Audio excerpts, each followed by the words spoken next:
Good Saturday morning, Looney Tunes fans. It is I, Trevor Thompson, the self-appointed Looney Tunes critic, and it's Saturday. God damn, it's Saturday. It's Monday. It will soon be Doris Day. Spoilers. That's coming up. But take a look at these credits and notice that there is no story credit. Why is that? Because I, Freeling, will direct this cartoon and also story it. Which I'll comment on in just a second, but listen to this song, this It's Magic song that Bugs is singing. Begins, they roast and I hear violins, it's magic. This was a song that was popularized by Doris Day, who at the time was basically America's sweetheart. I thought she was wrong for Calamity Jane, but that's just me. You sigh, the song begins, you speak, and I hear violins. It's magic. All right. Kill it, Manx. Anyway, we need to acknowledge also that, the story thing, real quick, if I may say, for those of you who are always getting on me about thinking, oh, Trevor hates Frizz, I don't hate Frizz at all. I like him the least. But here's of the many things that he does well in this cartoon.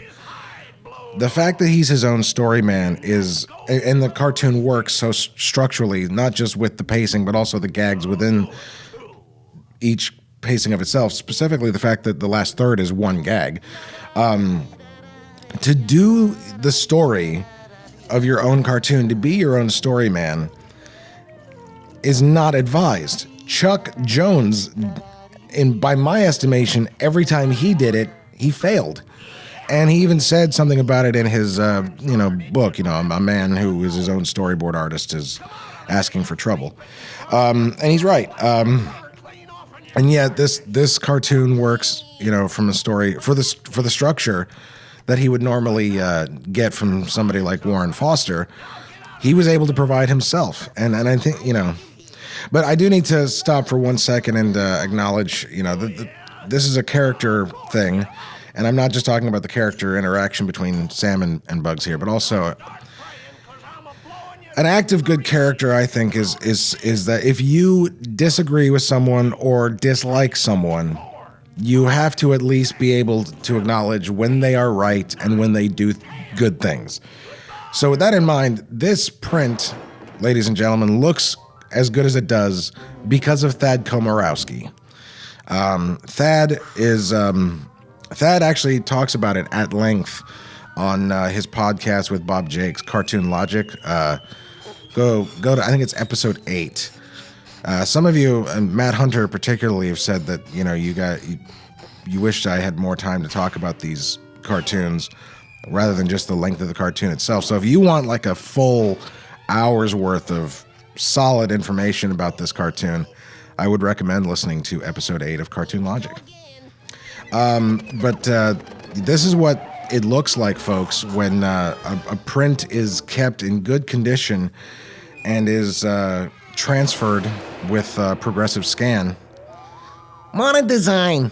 That's why Sam's beard, the color is great. This isn't restored. This is just an HD transfer of a 35 millimeter print with progressive scan. So you got Bugs there, and he's gray, and his ears are flesh colored and not, blue and yellow. And Sam's beard, as we've seen in the countless, prints on the laser discs and the Looney Tunes Thanksgiving Diet, Sam's beard is actually orange and ginger and not red,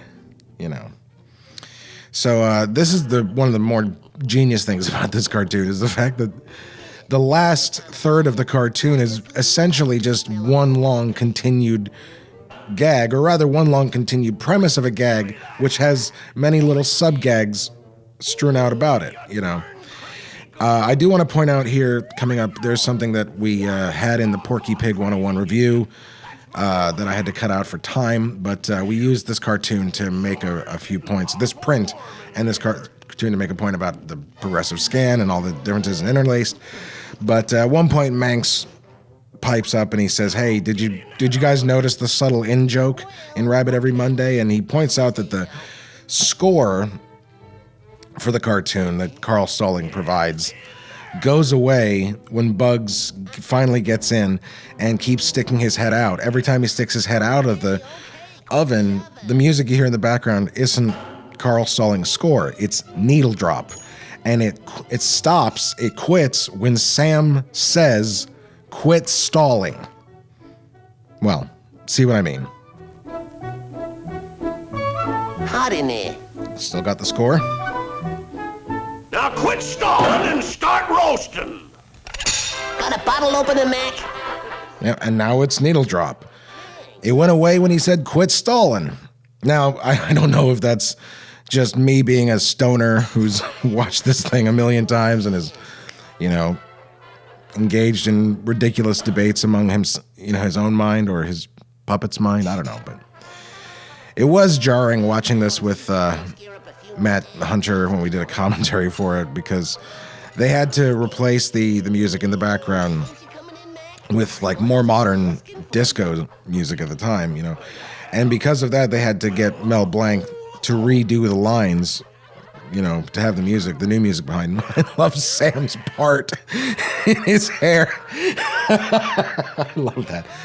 So it's just awkward hearing new Mel, especially here.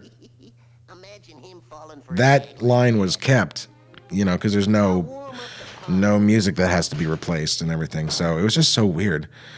But yeah, and also the other thing that was different, I remember, was that the footage that they cut to, the live action footage here in the Thanksgiving hit, was actually was a disco.